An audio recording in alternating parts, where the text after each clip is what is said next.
Chandrayaan 3, Aditya, L1 के बाद गगनयान समेत कई हैं इसरो के मिशन। देखें पूरी लिस्ट। भारतीय अंतरिक्ष अनुसंधान संगठन के चंद्रयान 3 और फिर तुरंत बाद सूर्य मिशन आदित्य L1 को लॉन्च किए जाने के बाद अब मानवयुक्त अंतरिक्ष मिशन गगनयान की दिशा में सबसे पहले परीक्षण यान TVD-1 को 21 अक्टूबर को लॉन्च किया जाना है। हालांकि इसरो की सफलता यही नहीं थमी है एवं कई और मिशन वर्ष 2024 और इसके बाद 2025 में शुरू किए जाने हैं। भारतीय अंतरिक्ष अनुसंधान संगठन इसरो द्वारा इस साल यानी 2023 में चंद्रयान 3 और फिर तुरंत बाद सूर्य मिशन आदित्य L1 को लॉन्च किया गया। हालांकि इसरो की सफलता यही नहीं थमी है और अब मानवयुक्त अंतरिक्ष मिशन गगनयान की दिशा में कदम बढ़ाते हुए परीक्षण के चरण में सबसे पहले test vehicle development flight TVD-1 को इस शनिवार 21 अक्टूबर 2023 को श्रीहरिकोटा स्थित सतीश धवन अंतरिक्ष केंद्र में लॉन्च किया जाना है।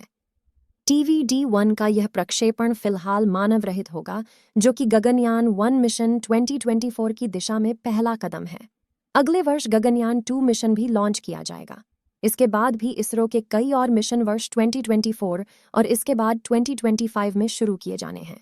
आइए इसरो के हाल में किए गए अभियानों के साथ साथ भविष्य के मिशन के बारे में जानते हैं। इसरो का यह एक रेडार इमेजिंग सैटेलाइट है जिसे 14 फरवरी 2022 को लॉन्च किया गया। इसके माध्यम से सभी मौसम की परिस्थितियों के दौरान कृषि, वानिकी और वृक्षारोपण, मिट्टी की नमी और जल विज्ञान जैसे कामों के लिए हाई क्वालिटी इमेज उपलब्ध कराया जाएगा। इसरो ने चंद्रमा के दक्षिणी ध्रुव की सतह की जांच के लिए 14 जुलाई को श्रीहरिकोटा से चंद्रयान 3 चंद्र रोवर का प्रक्षेपण किया था और ये 23 अगस्त को चांद की सतह पर उतरा। चंद्रयान 3 के तुरंत बाद ही 2 सितंबर को इसरो ने सोलर मिशन के तहत आदित्य L1 अंतरिक्ष यान को श्रीहरिकोटा से लॉन्च किया। इस यान को सन अर्थ सिस्टम के लैग्रेंज पॉइंट L1 की प्रभामंडल कक्षा में स्थापित किया जाएगा। इस मिशन से coronal heating, coronal mass ejection, pre flare और सौर लपटों और उनकी विशेषताएं, अंतरिक्ष मौसम की गतिशीलता, कण और क्षेत्रों का प्रसार की जानकारी जुटाई जानी है। इसरो के मानव रहित गगनयान मिशन के पहले परीक्षण के चरण 2024 में गगनयान 1 का प्रक्षेपण किया जाएगा। चंद्रयान 3 को चांद पर उतार कर नहीं रुका इसरो। 2 महीनों में क्या क्या किया? झलकियां। इसरो ने 23 अगस्त की शाम को चंद्रमा पर चंद्रयान 3 के लैंडर विक्रम को उतारकर इतिहास रच दिया था। तब से 2 महीनों तक इसरो रुका नहीं। जानते हैं इसरो ने क्या क्या काम किए और आगे क्या प्लानिंग है। भारतीय अंतरिक्ष अनुसंधान संगठन इसरो ने 23 अगस्त की शाम को चंद्रमा पर चंद्रयान 3 के लैंडर विक्रम को उतारकर इतिहास रच दिया था। ऐसा कारनामा करके भारत चंद्रमा की सतह पर उतरने वाला दुनिया का चौथा देश और दक्षिणी ध्रुव पर लैंडिंग करने वाला दुनिया का पहला देश बन गया। तब से 2 महीनों में इसरो व्यस्त रहा है। चंद्रमा पर भले ही विक्रम और प्रज्ञान रोवर चिर निद्रा में हों, लेकिन भारतीय अंतरिक्ष एजेंसी विश्राम मोड में जाने के मूड में नहीं है। ऐसा इसलिए क्योंकि चंद्रमा की सतह पर उतरने के बाद से इसरो ने कई बड़े प्रक्षेपणों के साथ अपनी क्षमताओं को दुनिया के सामने दिखाया है। एक नज़र 2 महीनों के कारनामों और आगे की प्लानिंग पर। चंद्रमा पर उतरने के बाद इसरो ने 2 सितंबर को अपना पहला सौर मिशन लॉन्च किया।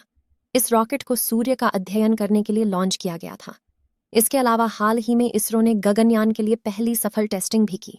सौर अनुसंधान के लिए भारत की पहली अंतरिक्ष वेधशाला आदित्य L1 सौर हवाओं और पृथ्वी के जलवायु पैटर्न पर उनके प्रभाव का अध्ययन करने के लिए तैयार है। सूर्य के वायुमंडल का अध्ययन करने के लिए अंतरिक्ष यान को लगभग 4 महीनों में 1.5 मिलियन किमी की यात्रा करने की उम्मीद है। अंतरिक्ष यान के जनवरी 2024 में लैग्रेंज पॉइंट 1 एलियंस तक पहुंचने और सूर्य का अवलोकन करने की उम्मीद है।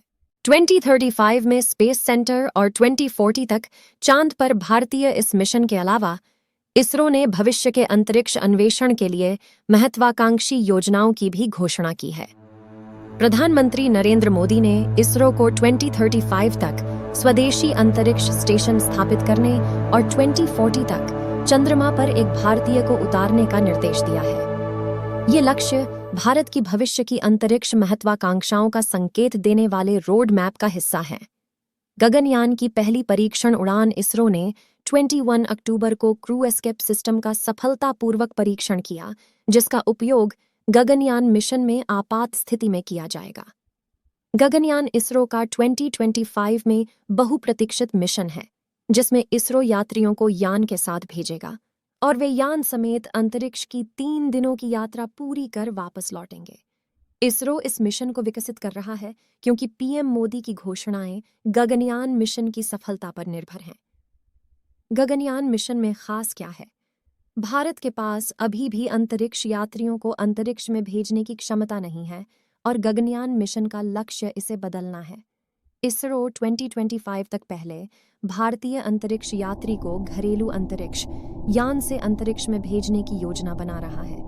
अंतरिक्ष यात्री उम्मीदवार वर्तमान में प्रशिक्षण में हैं। इसके अलावा इसरो ने आने वाले वर्षों के लिए कई मिशनों की योजना बनाई है। इसमें एक्स-रे पोलरिमीटर सैटेलाइट एक्सपोसैट ब्रह्मांडीय एक्स-रे के ध्रुवीकरण का अध्ययन करेगा।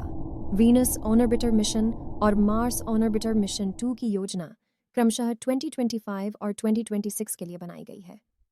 चंद्रयान 3 का विक्रम लैंडर अपना काम बहुत अच्छे से करने के बाद चंद्रमा पर खुशी से सो रहा है, लेकिन इस वक्त विक्रम और रोवर पर बड़ा खतरा मंडरा रहा है। इसके पीछे का कारण चांद पर हो रही घुसपैठ है।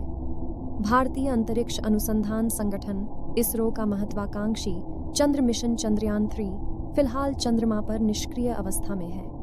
मिशन जो 23 अगस्त को चंद्रमा पर उतरा और रोवर तैनात करने के साथ साथ कई प्रयोग किए को हमेशा के लिए स्लीप मोड में डाल दिया गया है। इसरो प्रमुख एस सोमनाथ ने कहा है कि विक्रम लैंडर अपना काम बहुत अच्छे से करने के बाद चंद्रमा पर खुशी से सो रहा है, लेकिन इस वक्त विक्रम और रोवर पर बड़ा खतरा मंडरा रहा है। इसके पीछे का कारण चांद पर हो रही घुसपैठ है। इसरो ने 23 अगस्त को इतिहास रचते हुए चांद के दक्षिणी ध्रुव पर चंद्रयान 3 की सफलतापूर्वक लैंडिंग कराई। लैंडिंग के बाद अगले 14 दिनों तक रोवर ने चांद पर कई चीजों की खोज की। भारत ऐसा कारनामा करने वाला दुनिया का चौथा देश बन चुका है। अंतरिक्ष में अपनी धाक जमाने के बाद इसरो नए मिशन की तरफ आगे बढ़ रहा है। हालांकि इस बीच चंद्रयान 3 के रोवर और विक्रम पर संकट के नए बादल मंडरा रहे हैं। हालांकि लैंडर विक्रम और रोवर प्रज्ञान को निष्क्रिय कर दिया गया है, लेकिन चांद पर हो रही घुसपैठ से रोवर और विक्रम खतरे में हैं। इसरो वैज्ञानिकों का कहना है कि चंद्रमा पर उनके सामने सबसे बड़ा खतरा सूक्ष्म उल्कापिंड प्रभावों का है, जो चंद्रमा की सतह पर गिरते रहते हैं। इसरो के वरिष्ठ अधिकारियों ने बताया कि ये दोनों माइक्रोमीटरॉइड्स से प्रभावित हो सकते हैं, जो चंद्रमा की सतह पर उल्कापिंड गिराते रहते हैं। अतीत में कई मिशनों को भी इसी तरह का नुकसान उठाना पड़ा है, जिसमें अपोलो अंतरिक्ष यान भी शामिल था, जो चंद्रमा की सतह पर रह गया था। ऐसे ही नॉलेजेबल वीडियो देखने के लिए हमारे चैनल को सब्सक्राइब करके वीडियो को लाइक जरूर करें और कमेंट में जय हिंद जरूर लिखें।